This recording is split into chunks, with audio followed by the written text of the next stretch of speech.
G'day, he's going. Right. Going to do some educational stuff, but I'm not going to do it on this channel. I'm going to do it on another prospecting channel. And it's going to happen on the 10th of December if you're here in Australia, or the 9th if you're in the States. All right. So it's going to happen on Flash in Your Pan, Ed. And he does it every Tuesday night, well, Tuesday night in America, Wednesday midday here in Australia. And he has graciously accepted that I could go on and do a bit of a talk about modern mining, the processes involved, and how that actually will help recreational prospectors. And I say recreational prospecting hasn't evolved a lot in the last, let's say, 200-300 years. All right, we're still basically using the same technology, the same processes. But modern mining techniques have actually advanced an awful lot. So what I hope to do is take some of the stuff that I've been exposed to over the years in modern mining areas and show you how you can actually relate that to your recreational prospecting on a weekend or when you go on holidays with the family and friends.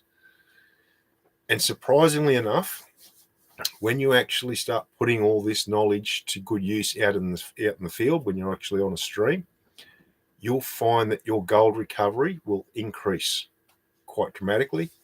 Your ability to be able to find and locate where gold is in a stream will also increase dramatically.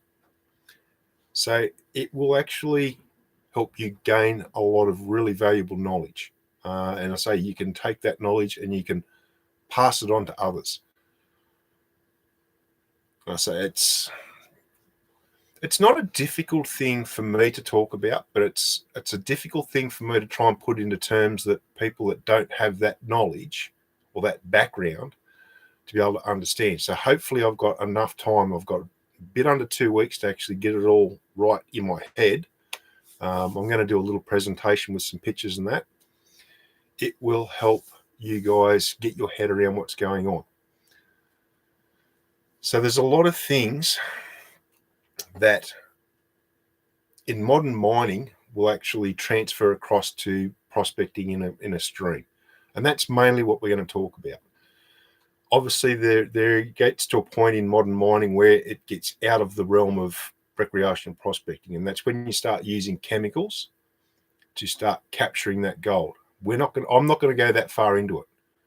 But what I am going to go into is the actual process of how the gold is broken out of rock, where it will accumulate in the stream, and what the stream will do and how it affects where gold is removed and collects in other spots.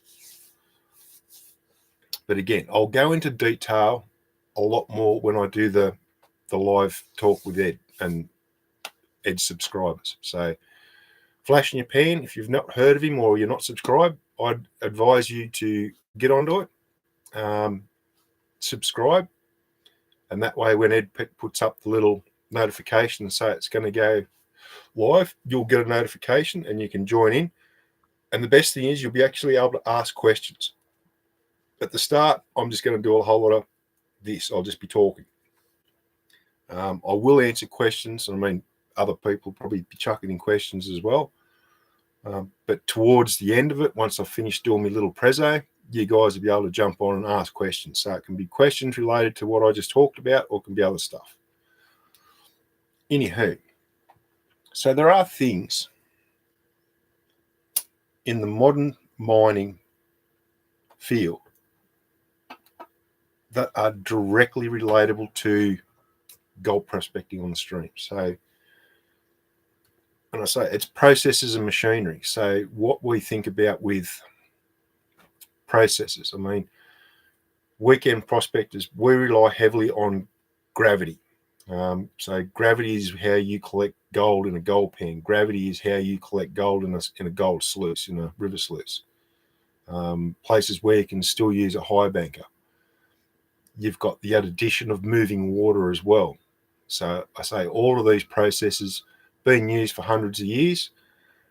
But the good thing with modern mining processes is they've actually spent a lot of money in looking how that actually works.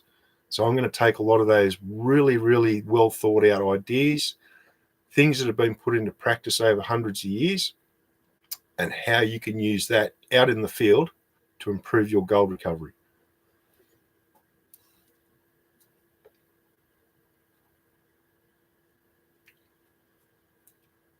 All right, it's jumping around. We've got 2 to 3 to 4 viewers.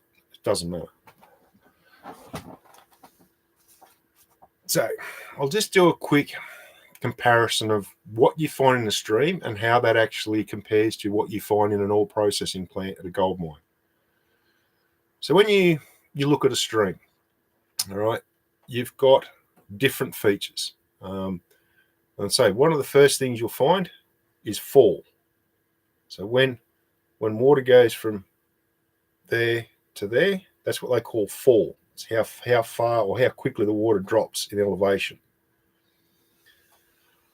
So when you're talking in a modern mining situation, you don't have that. You have a system that the rock is brought into the ore treatment plant and it is gradually broken up. So we'll just start off by saying, right, so let's look at an ore treatment plant and let's look at a river. If you've got a large rock, all right, and I'm talking maybe a ton, maybe 2 ton, in a gold mine, we've got machinery, we've got crushers, we've got jaw crushers, we've got gyrating crushers, we've got high pressure grinding rollers. So basically you just got 2 rollers that sit very close together. The rock drops in between the 2 and they roll together and crush it. That's a more modern technique. Oh, I say modern, it's been around for quite a while. It's been refined over the years. But your things like jaw crushers, they're pretty basic. You got one fixed surface. This one here doesn't move and this one here does this. As the rocks drop in, you've got a gap at the bottom. And as they get squished and crushed, you end up with a small rock at the bottom. That normally lands on a conveyor. Now, all this happens without water. This is all dry. So you've got that crushed material goes onto a conveyor and it's brought up and put onto a stockpile. It's what they call a COS, which stands for coarse ore stockpile. So from there, they will start crushing that rock smaller. So it may end up, when it hits the COS pile, it's probably, getting up around 100, 200 millimeters in diameter, or 8-inch, 4 to 8-inch diameter rocks. You need to crush that up smaller. So one of the rules with modern gold mining processes is they say crush more, grind less. There's a reason for that. When you crush, it doesn't cost much. When you start grinding, that's when your costs start going up. Right, so we're talking jaw crushers, we're talking gyrating crushers. What happens in nature? How does rock get crushed up? If you've got water running along and all of a sudden it goes over a waterfall, that's your rock crusher. That's your natural rock crusher. As your rocks are coming along, and then they drop over a waterfall, gravity takes over. If they're a really large rock, when they hit, they smash. And the more of that rock that is in the bottom of that waterfall that's getting pounded by water and rocks that dropping into it, it just constantly keeps crushing it and crushing it and crushing it until it gets small enough that the amount of water that's flowing in is enough to push it out. And again, where it pushes it out, that's an important thing to know about, because I say that's where your gold starts to get freed up out of the rock. And again, once your rock has gone through crushers at the mine, it's on conveyors and it's gone to the coarse ore stockpile, the next process is you're going to start adding water to it. And that's when you get away from the crushing and you start getting into the grinding. So, okay, we got 6. Here's going. I can't see who's up. I haven't. Oh, hey, Heath, here you going? Evening, afternoon, yeah. Been having some really good talks with Heath, and he has showed me some fantastic spots to go prospecting, which I can't talk about. Gag. No, can't talk about it. Hey, buddy, how you going? Mazda ball bags. Whew, holy dooly. I'm going to have to open up something. It's starting to get a bit warm in here. Bear with me for 2 seconds.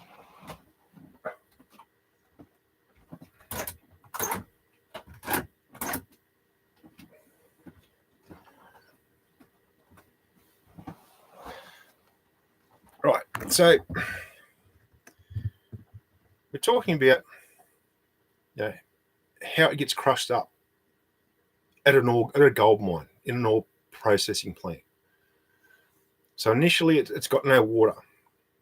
It's just jaw crushers and gyrating crushers, what they call a cone crusher. Basically, you've got a bowl, and your bowl sits upside down, and then inside the bowl, they've got what they call a mantle, and the mantle actually gyrates.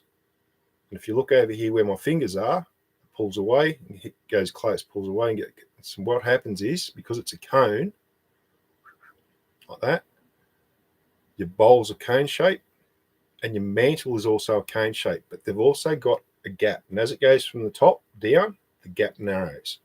So what happens is every time that mantle is rocking backwards and forwards, it slowly keeps crushing the rock smaller and smaller. And I say that's what happens with a waterfall. Now, it doesn't have to be a big waterfall. It can be a series of small waterfalls that just keep going in a series.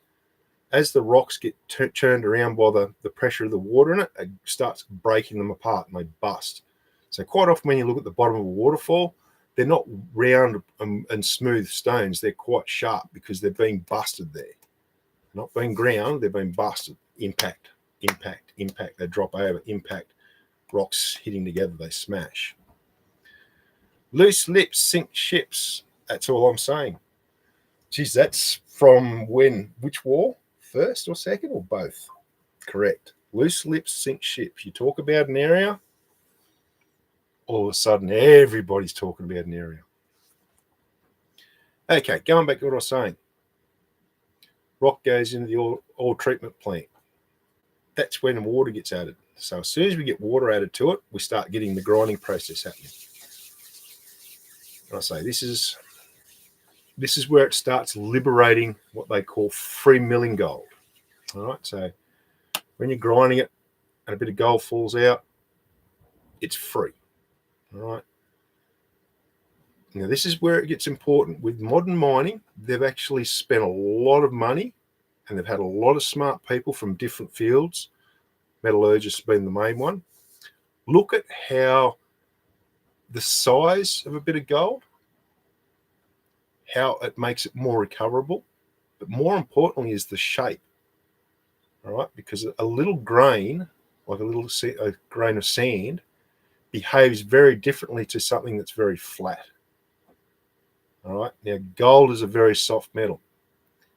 If you constantly keep hitting it, you end up with something that's very flat.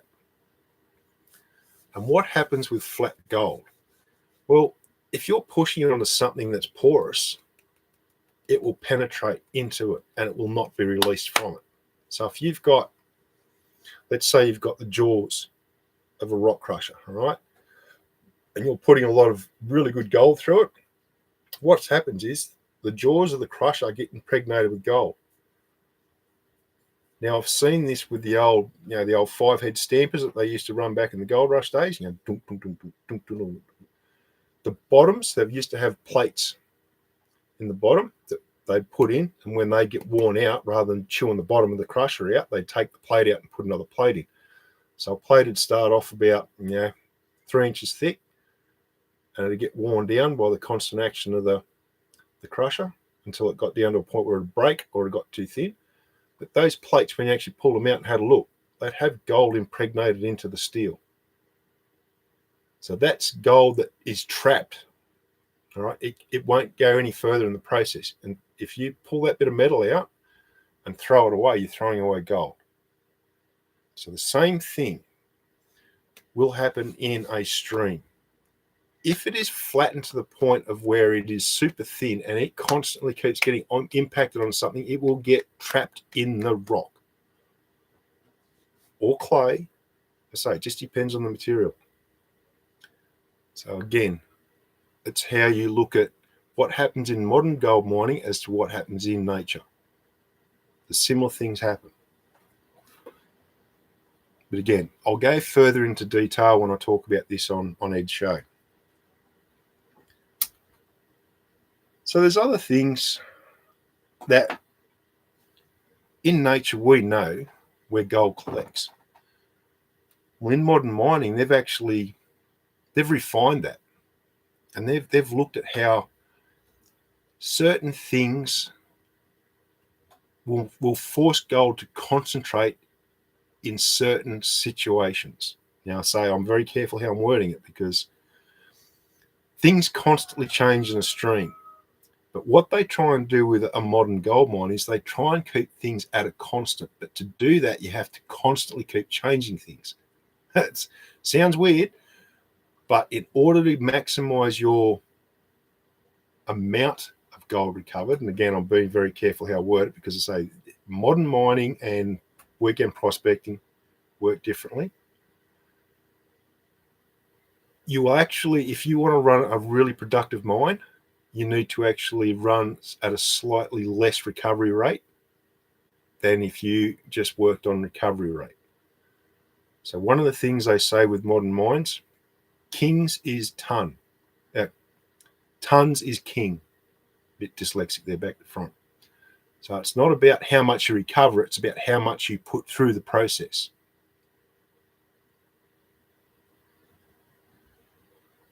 Good work. Thanks, Heath. Again, the same, it will transfer across to your weekend prospecting. You can work your ass off, all right, and you can move a hell of a lot of material at the cost of losing some gold. So you've got to make that decision yourself. And I said, when I actually do the talk, it'll make a lot more sense, and you'll be able to sort of go, I see what he's talking about.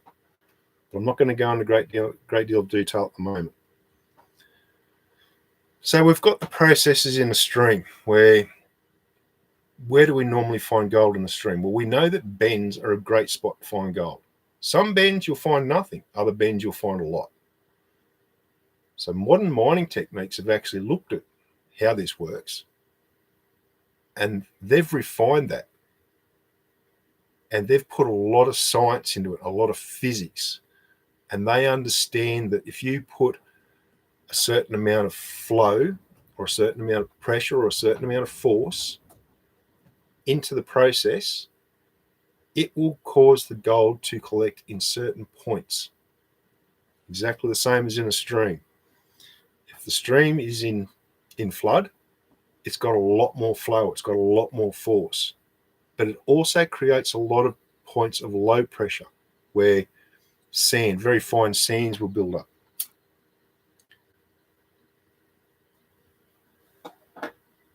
Now, it also, in modern mining, the main thing that they try to do, and I say it's a tricky process. It takes constant vigilance to be able to do this and do it well, because what you're aiming for is a certain particle size of gold.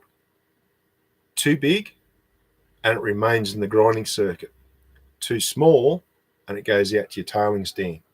So they're just aiming for a certain size, because everything in your process is aimed at recovering a certain size grain of gold. And I say I've witnessed it many times where you pull, and I say a perfect example is a pump that pumps rock slurry and gold slurry. You'll pull a pump apart and it will have huge amounts of gold inside the pump.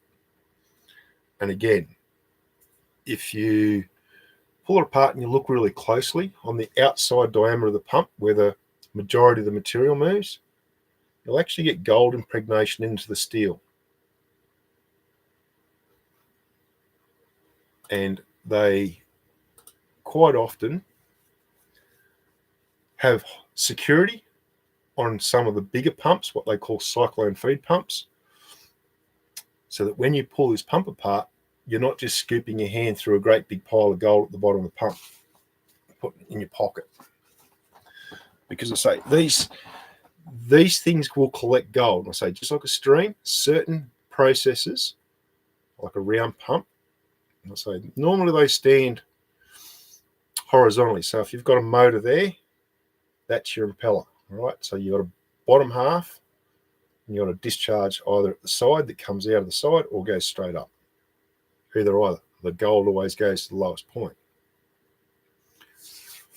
And again, inside a ball mill, so a ball mill is basically, if you think of it like a cement mixer, it's a giant bowl, all right? And it's got agitators on the inside. They say they can just be straight bars that sit all the way around the inside of a mill. Normally they're not. Normally they've got different shapes depending on the type of rock you're grinding, hardness of the rock. But between those liners, when they actually put the liners in, you get gaps. And as we know, if you're crevicing in a creek and you've got a gap in the rock, where does the gold get caught? There. So same thing. When they actually do a shutdown, when they do maintenance on the mills, you generally have security there, because when you start pulling the worn liners out of a ball mill, there is trapped gold between it, and it is coarse gold. It's not fine. It's not those little tiny particles they're chasing. It's coarse gold. As I say, it gets wedged in there, a lot of pressure and a lot of force pushing on it, and it gets trapped. So you pull the liners out, there is quite often a lot of gold inside a ball mill. And that's what they call trapped gold. So once it's actually in the circuit, it stays in there until you have a shutdown and you remove those liners. Same as a crevice in the creek. Very unusual that you'll actually get a crevice that fills up, that with natural flow, it'll boil the crevice out. Once it fills up, it's full. It doesn't change until somebody comes along and cleans it out. Yeah, that's exactly right, Heath. Like a yabby pump.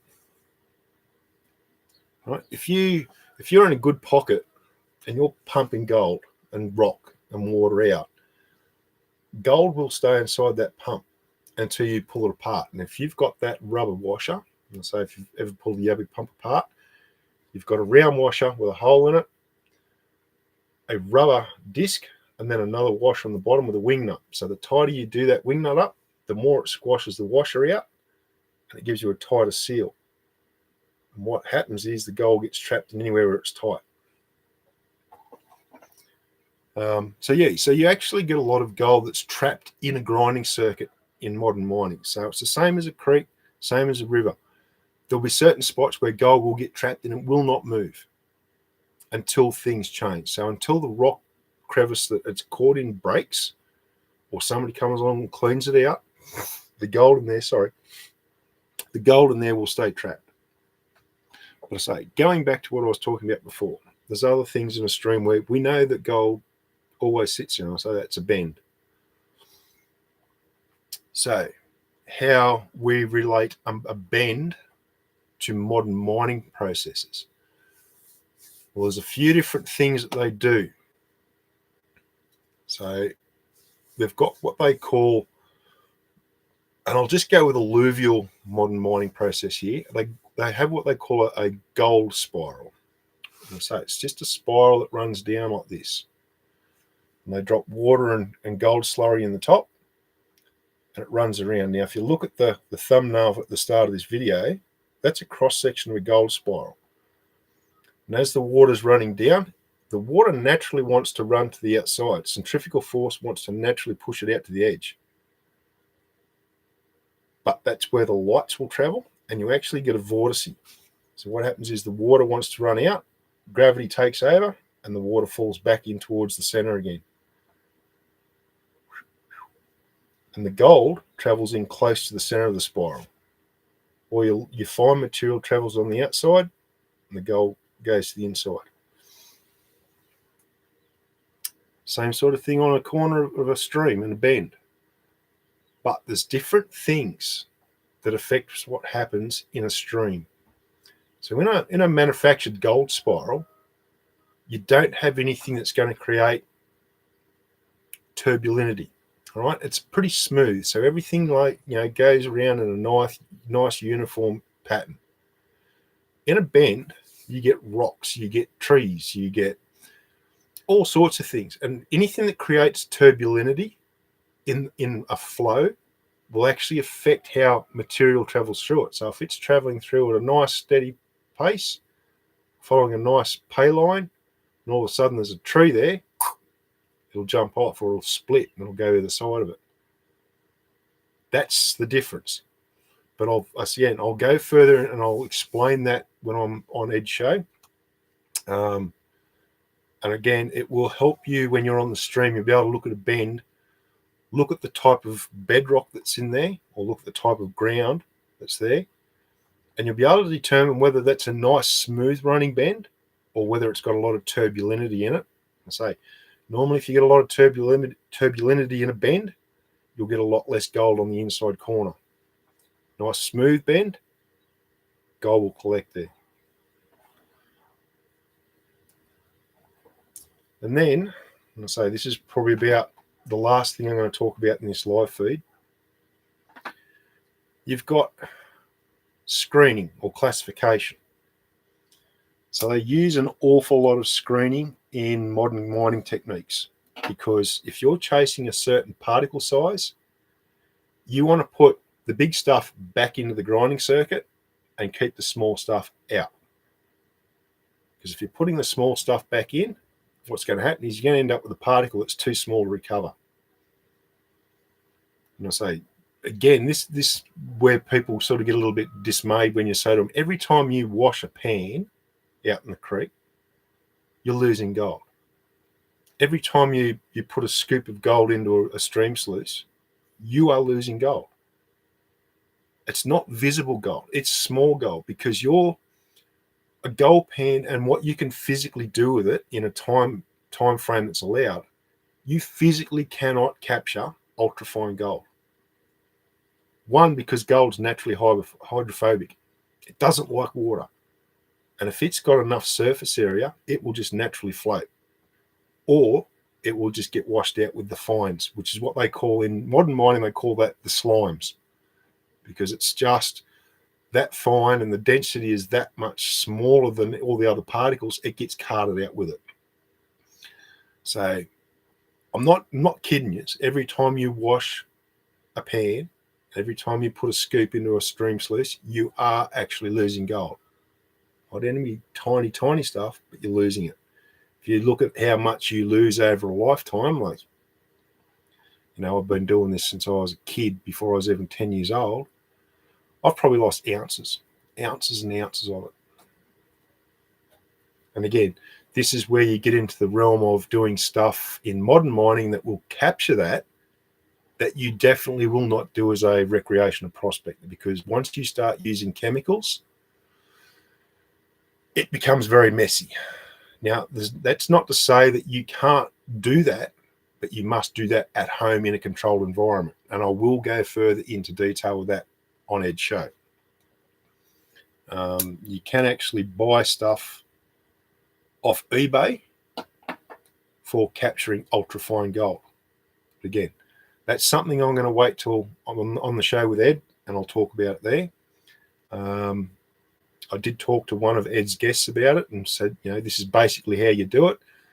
He did a little bit of research and he wrote back and went, wow, that is absolutely amazing. Well, it is, but it's really old knowledge. I'm just passing on what's been learned over the years.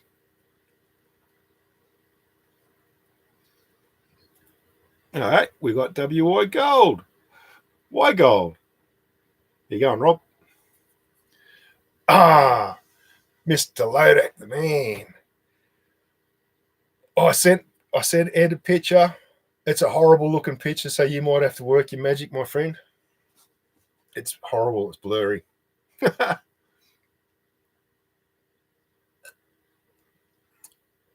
Mazda ball bags. Ed's show. Where and when? Here in Australia, it'll be on the 10th of December. In the States, 9th. Okay, so it's Wednesday. It'll be a Wednesday here in Australia, a Tuesday in the States. You need to look up Flash in your Pan. I'm going to get Mr. Lodak to do it because he is just the best moderator of all. He will probably bring up a link for you, Mr. Mazda Ballbags, and drop it there in the chat, and you'll be able to go, bang, I'll go over and subscribe. You'll be able to hit that notification thing, and when you get that notification, you won't miss it. Yep, there you go. Thank you, Mr. Lodak. I'll even hit the love heart myself. There you go. Good job, my friend. Good job. Yes. Don't stroke his ego. He's worth it. Come on. He's a good guy. Everybody. Mate, you won't find this crew that's here in the chat, you won't find a better bunch of guys. Honestly. They're just fantastic. And again, it's like anybody. If you treat them with respect, all right, and you don't run them down and you don't say stupid stuff, I'm not going to swear, these guys will pay that respect back. But these guys will do it probably twofold or threefold. All right. These guys in the chat, they're mint. Look after them. All right. All good guys. And smart. Super smart. So they are. They know their stuff.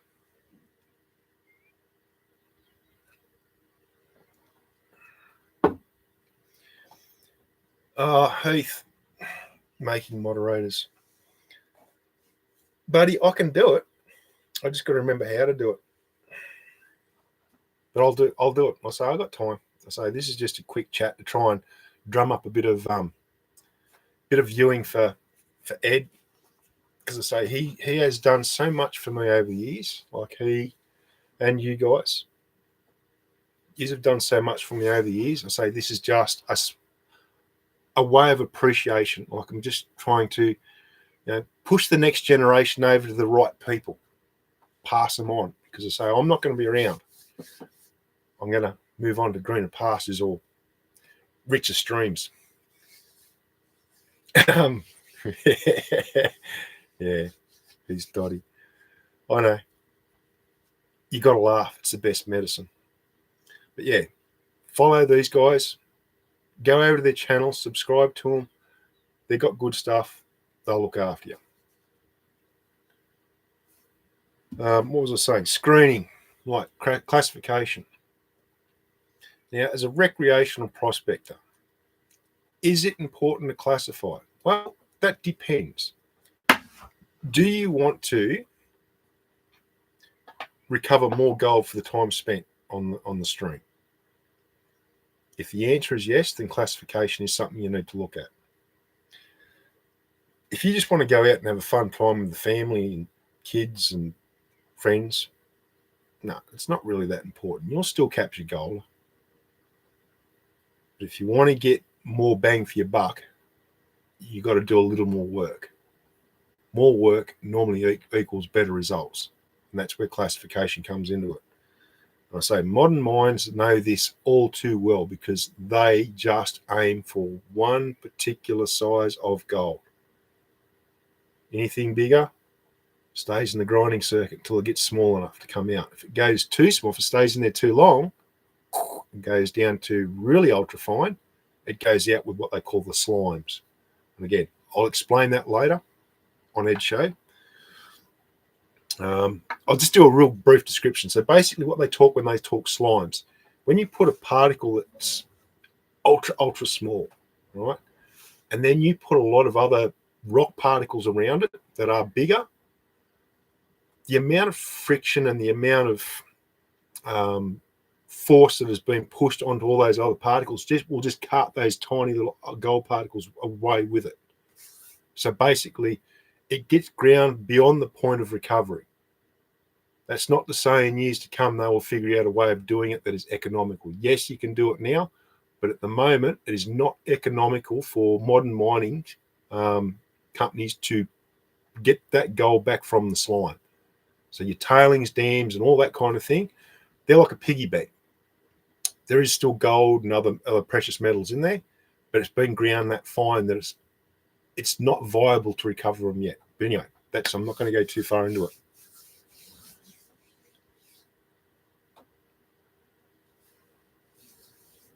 I see, like, hey, what you're saying is right. And this is where I talk about with modern mining, they say tons is king. Because if you run more tons, you'll get a higher percentage of loss. But what your overall recovery is greater. And it takes you a little while to get your head around. You think, well, if you're actually spending, millions and millions of dollars to actually get the gold from wherever you're getting it from, and you get it into an ore processing plant, wouldn't it make sense to actually recover as much of that gold as you can? Economically, no, it doesn't. If you slow your process down, that means less tons through the plant, which actually means less gold at the end of the day. So yes, more you process, you'll get a bit bigger loss, but you'll also get a higher return at the end. Yeah. Flock.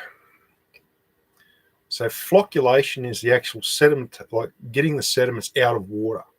And I say that's at the tail end of your process. And normally with flocculate, they, the old saying, with flocculate, the solution's clear. And it's a bit of a play on words because that's what flocculate does, is it clears murky water.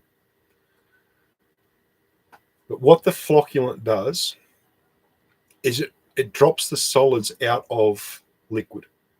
So basically that's what you call your thickeners.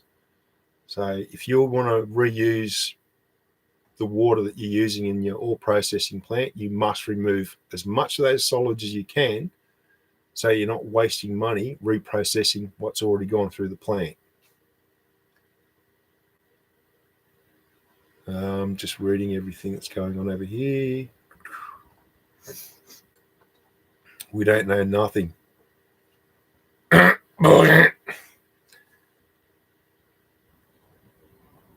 Oh, Mr. Lodak. Andrew, you have been in the family for a long time. Sorry if that sounds... No. I say that's the good thing about the people here in the chat. They are family. And I say, if you're in the prospecting circles, doesn't matter where you are in the world, we're all part of the same family. We all look after each other. We all look out for each other. And I say, that became so clear to me when I actually announced the fact that I had this terminal cancer. These guys over in the States, they were just phenomenal. And I'm not just talking like, sending money. I'm talking the constant support, the constant, how you going, buddy? Hope everything's going well. If you ever need to have a chat, I'm always here. That kind of thing. Money can't buy that. That's a respect thing. All right. And I say, this is the thing with the worldwide prospecting family. It is a bunch of people that have a lot of respect for others. But they only respect those that deserve respect. If you don't deserve respect, you'll get nothing from them. So I say, you only get what you give. If you don't give respect, you don't get it back. That's where YouTube is good, because it sorts that crap out really quick. If you're a person that's just in there banging on your own drum going, look at me, look at me, look at me, your subscribers and your viewers are just going to go, what a nitwit. And they'll just shut off. And that's the good thing about YouTube. It sorts out the fake ones from the real ones.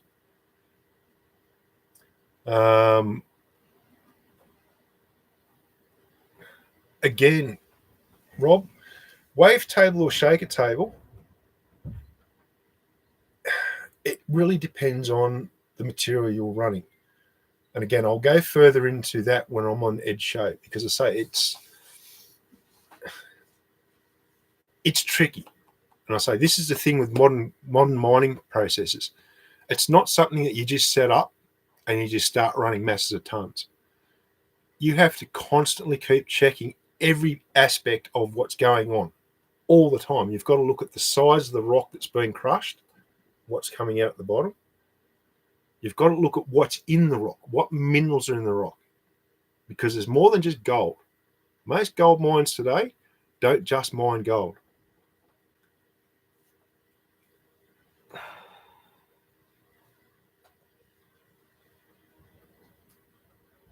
Yeah, you know, I don't have anything to do with modern medicine anymore. I completely walked away from it because I got told there is nothing we can do for you.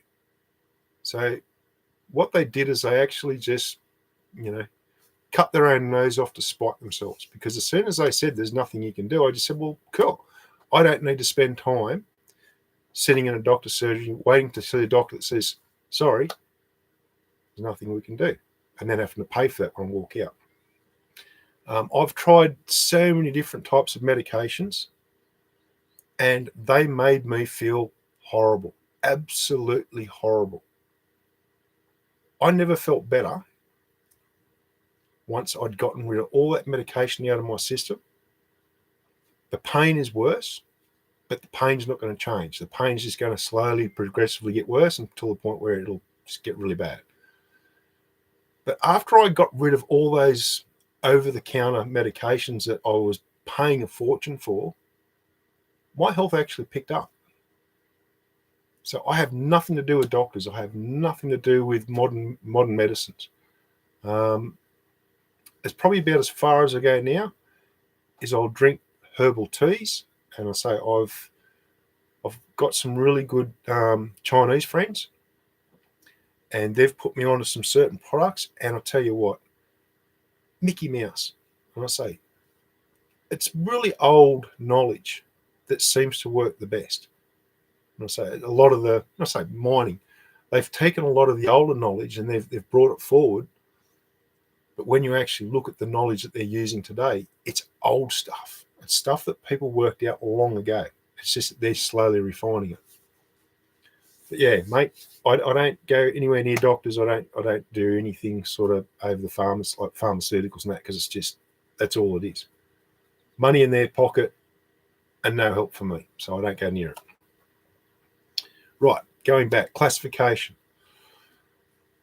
So again, and I'll just use this as an example because most of you people at Prospect will know exactly what I'm about to say. When you're putting dirt into a bucket or material into a bucket, and you're picking it up and you're carrying it, you put it down and you shovel it into whatever. Every now and then you'll shovel the material into a bucket and you'll pick it up and go, whoa, that's heavy. And you'll look down and you go, well, it's no fuller, but it's a really heavy bucket. And it's not, classification is a key. And it's not different material. It's not super wet. It's just the same stuff. It's just that particular bucket is really heavy. You need to take notice of that. Because when you pick that up and that bucket feels like super heavy, or you pick up a gold pan, like you just put it, you pick it up and you go, man, that's heavy. That's going to have a lot of gold in it. It might not have a lot of gold, but you need to take really close notice of what's in that pan when you're panning it. I mean, pan it carefully. Because a lot of that weight you're going to pan out. But you need to know, and I say I'm looking as dead in the eye here, you need to know why that pan was heavy, because if there's gold in with that stuff, you need to take particular notice of what that stuff is. Because quite often, the stuff that you're panning out will actually have gold contained within the rock, within the material, or with the material. Black sand is a classic example. You pick up a bucket of white beach sand, pick up a bucket of black sand, super heavy. Beach sand, light. What does gold normally associate with? Not beach sand, black sand. That kind of stuff. So I say all this stuff will help you out in the field when you're on a creek. You'll be able to walk along, and I say a lot of spots you go, you can look down and just see black sand straight away. So if you see a lot of white sand, you're going to go and dig in that, or you're going to dig where the black sand is. Well, normally black sand's heavy, and that's where gold hangs out, wherever the heavy stuff is. So you'll aim for the black stuff. All right. Well, I don't know how long have I been banging on for. 45 minutes. I've just about got to the point where I can't sit here any longer. I think it's going to be a good show. I do. I do think it's going to be a good show. I say I've got a bit under 2 weeks to actually get it all together so it's not sounding too ochre Australian. And again, my style of passing on information, I try and remove all the real technical jargon out of it, get rid of that, take the important information, condense it down, and deliver it in a way that everybody goes, that makes sense. That's what I aim to do. Oh, we've got to talk about Washington. That's right. I'll make sure I do that. All right. Oh, I'm going to have to move. I'm starting to get a bit sore. This has been enjoyable. Yeah, I think it'll be good too, Heath. This has been enjoyable. Nice little lead-in. Remember, if you're not already aware of Flash in Your Pan, go onto YouTube, look up Flash in Your Pan. All right? Subscribe to it. Hit the notification. That way you're not going to miss the upcoming show, and you're not going to miss the rest of them, because it's not just my show. It's all the other stuff. It's all the other guests. They all bring information to the table that you guys can use. So it's a great spot to be if you're an avid prospector and you love your outdoors and you love your gold, because Ed has some of the best guests you'll ever get to meet. And you've got the opportunity to sit there and chat with them in the live feed. And so you've got some great moderators. They'll keep an eye on what's going on. If you ask a question and Ed doesn't pick it up, they'll bring it up with Ed. So, all right. Wherever you are, I hope you find lots of yellow. Get out there and get into it. And until next time, I'll see you all later.